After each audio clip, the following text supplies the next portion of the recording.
Black women moving towards the 21st century. Today, the world is going through a period of great turmoil and change. Individually, we are aware of this turmoil because social and environmental chaos brings an attendant increase in the stress we feel in our daily lives. As women workers in all capacities, wives, mothers, and individual members of a total collective that for 400 years has been oppressed. Yes, this is a difficult period for all of us human beings. And it would not be an exaggeration to say that we are in a time not only of turmoil, but of crisis. During periods of crisis and stress, the easiest thing to do as an expression of our pain, despair, and hopelessness is to moan, groan, cry, or attempt to escape through alcohol, other drugs, fantasy, laughter, or just fun and games. However, another possible behavioral response, which channels the body energy upward and onward as opposed to downward, is the use of the crisis as a stimulus for analysis, challenge, responsibility, growth, and great creativity. The word crisis evolves from the Greek word crisis, which means decision. A period of crisis is a time for decision, an unstable or crucial time or state of affairs when the decisions that are made and acted upon become all important for determining future events. Both men and women throughout the world have key roles to play in the resolution of this crisis, but my singular emphasis here is on the role of Black women. Before specifically defining our present period of crisis and our response to it, we must contemplate our identity, the self-image that we carry in our brain computers. For all that we can imagine doing, and all that we will do or fail to do, is a result of that picture of self, derived from our total experiences from birth onward. That picture becomes the basis for all our behavioral patterns. Unfortunately, a major part of these self and group images for all too many of us Blacks consists of a brief and inaccurate history. Accordingly, this history began 400 years ago when we were brought to North America in the holds of slave ships by the very advanced Europeans. It continues with the advancement that we have made since our emancipation in 1863 in becoming full-fledged Americans. And, finally, this history insists that many of us now are just like the whites.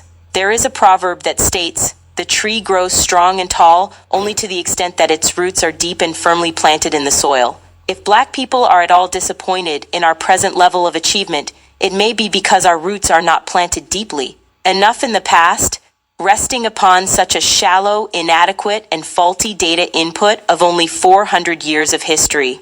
The facts of our true identity are that we, as Black people, are persons whose dominant genetic and historic roots extend to Africa, the land of the Blacks. Men and women of science today, with few exceptions, are satisfied that Africa was the birthplace of humankind, and that for many hundreds of centuries thereafter Africans, meaning Black people, were in the forefront of all human progress. As John Henrik Clarke states, it can be said with a strong degree of certainty that Africa has had 3 golden ages. The first 2 reached their climax and were in decline before Europe as a functioning entity in human society was born. Factually speaking, this means that Black women and Black men are the parents of the entire family of people. Black, brown, red, yellow, and white varieties. Black people can and have produced all of the colors of mankind, including white. White skin is simply the product of a recessive genetic mutation to skin albinism. Whites cannot be the parents of humankind because whites can only produce white. But Blacks can produce a range of colors from as black as the proverbial ace of spades to as white as the proverbial driven snow. Not only are Blacks the genetic parents of all people in the world today, but Blacks produced the first scientists. Architects, musicians, mathematicians, astronomers, astrologers, philosophers, statesmen, priests, prophets, and generals. Indeed, Africa produced some of the first fighting women generals. I am reminded of some ancient and important wisdom of Africa, as seen in the following 2 proverbs. 1. When you educate women, you educate a nation. And 2. The hand that rocks the cradle rules the nation and its destiny.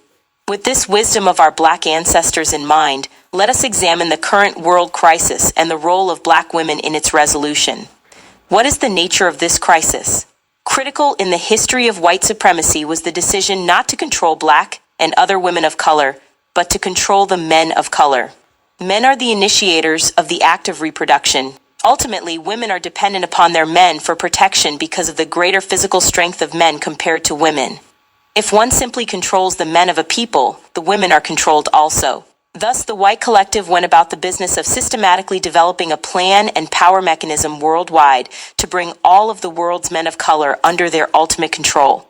Once this was established, the men of color were informed overtly as well as subtly that if they ever should seek to alter the power relationship of white over non-white, they would have to fight, and many would die.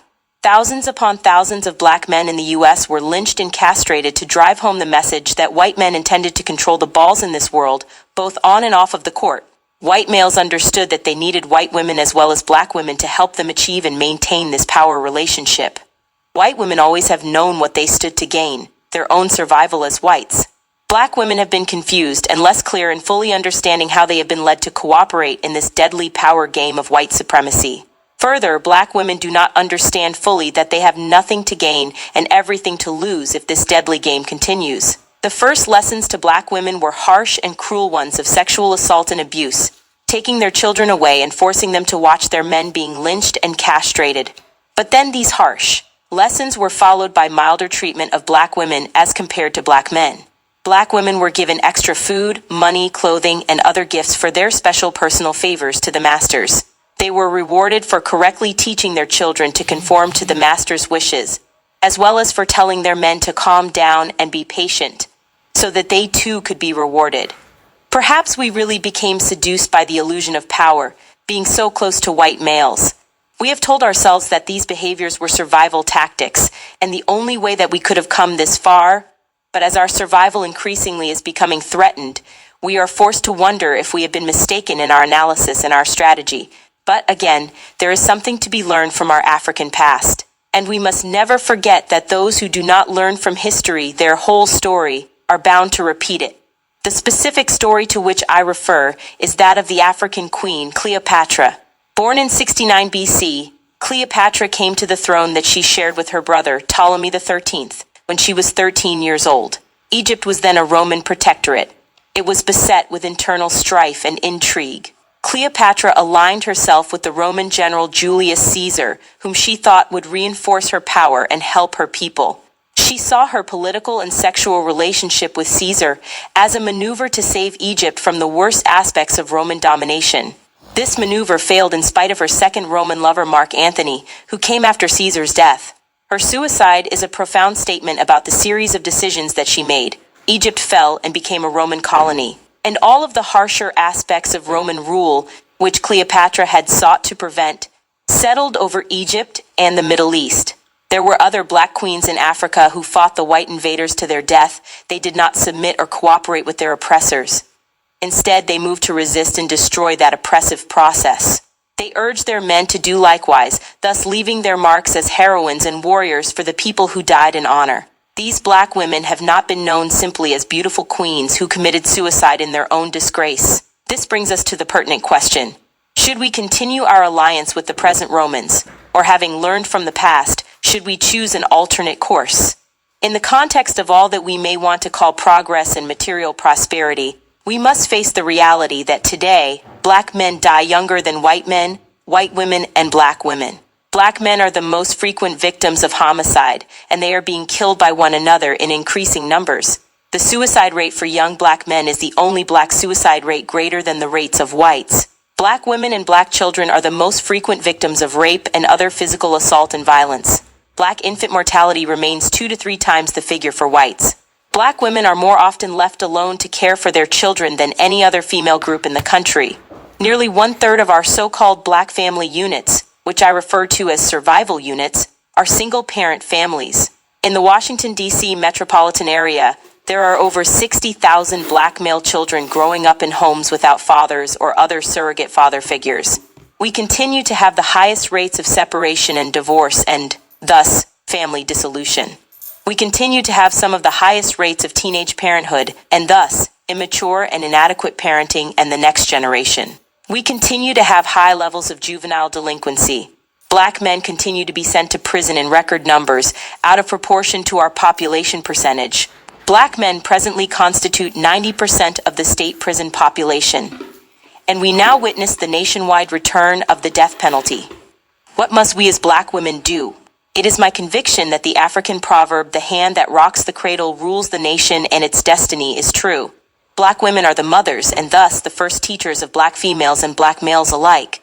With increased consciousness of their importance as the first teachers, black women can determine whether future generations of black children will be warriors or if we will continue to be slaves living in a highly refined state of psychological oppression, which is no less a death than direct physical destruction. Black women as mothers and teachers can teach the first powerful lessons in pride and respect for cultural, historical, and genetic blackness, while steadfastly refusing to impart any part of the white oppressor's lesson in black self-hate that we learn as children. If you're black, stay back. If you're brown, stick around. If you're yellow, you're mellow. And if you're white, you are all right. Black mothers must cease making their first concern whether or not their babies will have light skin and straight hair. The newborn infant can tell from the mother's first touch whether she is pleased or disappointed with its color, appearance, and gender. Certainly later, the child can tell the mother's respect for blackness by the comments she makes about who is a pretty girl, who is a handsome boy, and who has the proverbial good and bad hair. All of these lessons that we have been taught by our white oppressors to teach our young, we must refuse to teach ever again. But black women as mothers and first teachers can take their consciousness to an even higher level. They can give the first lesson in what constitutes black manhood. They can teach all of their sons that they are not their babies or their substitute lovers. Black women can be the first to inform their sons with loving kindness that they did not bring them into the world to be oppressed. Rather, they brought them into the world to be free men, warriors who have to war to be free, and to die if they so happen to die in the fight for their right to be full men under the stars. Black women must cease saying to child psychiatrists, "I'll never tell my son anything like that." Black women can teach their sons and their daughters that the definition of a black man is not simply someone who can buy things, but rather someone who will respect, support, protect, and defend himself, his woman, and his children. And finally, black men are those who will do whatever is necessary to ensure their family's respect, support, protection, and defense. Black women as mothers and teachers consciously can teach their daughters that black women, as the mothers of all mankind, are the alpha and the omega of women on this planet. They were here in the beginning, and if humankind remains, they will be present in the end. Black mothers can teach their daughters that they should never seek to look like or be like anything other than themselves. They can set the standards of what women will be like on this planet, for this is their responsibility, coming from the tradition of the first mothers and queens. Black women can teach their daughters that respect is not given to women by men, but that black women carry in themselves the highest possible level of self-respect that commands respect from men and women of all races. Black women can teach their daughters how they possibly assist in the destruction of black men and black people by allowing black men to hide out in the vagina. To allow this hiding out when they know the men should turn and face their oppressors is an extreme level of self-destruction. Likewise, black women can teach their daughters never to refer to black men as baby and never to allow black men to refer to them, when adult women, as mama. Thus, they systematically can refuse to reinforce the image the white man wants reinforced, an adult black male baby, and thus the proverbial motherfucker. It is clear that a baby will never track down the man. Finally, black women can teach their daughters that they can change the tide of black destiny by only giving their most intimate pleasures to the providers who also prove themselves as warriors against all enemies of the black collective. These lessons will not be practiced until we black women reach a new level of respect for ourselves. We must struggle as individuals to build this essential new black self-respect through the following exercises. 1. We must stop gossiping about one another. 2. We must stop name-calling one another. 3. We must stop squabbling with one another. 4. We must stop competing and comparing ourselves with one another. 5. We must stop making babies of our sons and lovers and then calling them incompetent behind their backs. 6. And instead of looking into the mirror each morning asking, "Mirror, mirror on the wall, am I the fairest one of all?" we should begin to ask, "Mirror, mirror on the wall, am I fooling my black self at all?" We do not have many choices remaining. The time is short and the crisis situation, though not of our own making, is upon us. Will we continue to be the cooperating Cleopatras, or will we be the fighting, struggling warrior queens? Racism, now as in Cleopatra's time, is war against black people, against the black family, against black men, against black women, and against black children throughout the world. There is no war in history that has gone away with a wish or a prayer. Wars must be fought with the willpower, knowledge, courage, and determination of people. There is not a black problem that I mentioned in this book, which is not related to the reality of white domination of black people. We are not Americans, just as the Jews were not considered Germans. In code language, both German and American mean white. We, as blacks, are the victims of the Americans like the Jews were the victims of the Germans. We are the victims of those who classify themselves as white. The Jews gave their response to their white oppressors. What will be our response as black women? How will we decide to influence the course of black destiny as we rapidly approach the 21st century? Mothers of mankind, the decision is ours.